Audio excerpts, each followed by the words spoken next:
Assalamualaikum warahmatullahi wabarakatuh. Salam sejahtera untuk kita semua.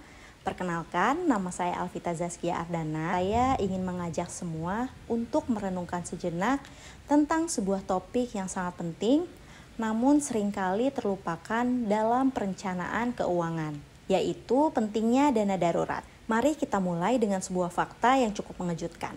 Berdasarkan data dari Otoritas Jasa Keuangan, lebih dari 40% masyarakat Indonesia tidak memiliki dana darurat yang memadai.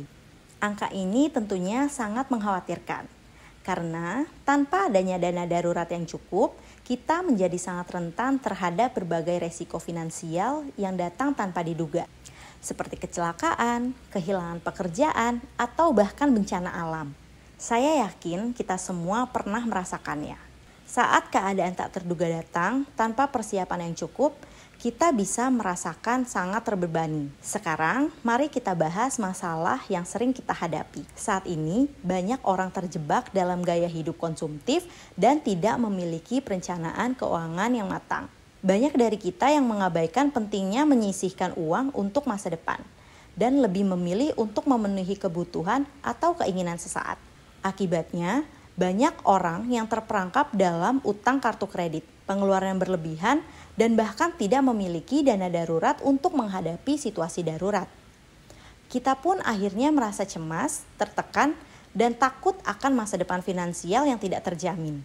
Ditambah lagi ketidakpastian ekonomi dan inflasi yang terus meningkat membuat keadaan semakin sulit. Namun, dampak yang lebih besar dari masalah keuangan ini adalah kesehatan mental kita.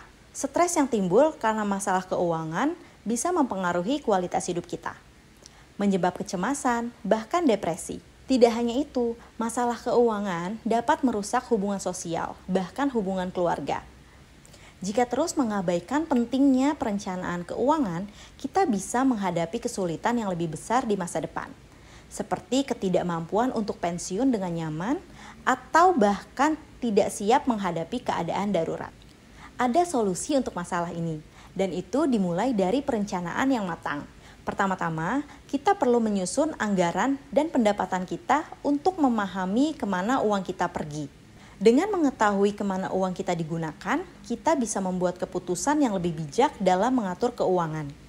Dalam proses ini, kita belajar untuk membedakan mana yang merupakan kebutuhan dan mana yang sekedar keinginan. Kedua, kita harus memprioritaskan menabung dan membangun dana darurat. Dana darurat ini sangat penting sebagai jaring pengaman finansial kita. Mulailah dengan menyisihkan sebagian kecil dari pendapatan kita setiap bulannya. Meskipun nominalnya kecil pada awalnya, seiring waktu dana darurat ini akan berkembang dan memberikan kita rasa aman menghadapi resiko tak terduga. Dana darurat sebaiknya dapat menutupi kebutuhan hidup selama 3 hingga 6 bulan jika terjadi keadaan darurat. Ini adalah langkah yang memberikan ketenangan jiwa dan menghindarkan kita dari rasa panik ketika masalah keuangan datang tanpa diduga. Ketiga, hindari penggunaan kartu kredit secara berlebihan dan fokuslah untuk melunasi utang yang ada. Utang yang menumpuk hanya menambah beban keuangan kita. Jadi, lebih baik mengutamakan pelunasan utang daripada menambah utang baru. Dengan langkah-langkah kecil dan konsisten, kita bisa mengendalikan keuangan kita dan mengurangi stres yang muncul akibat masalah finansial.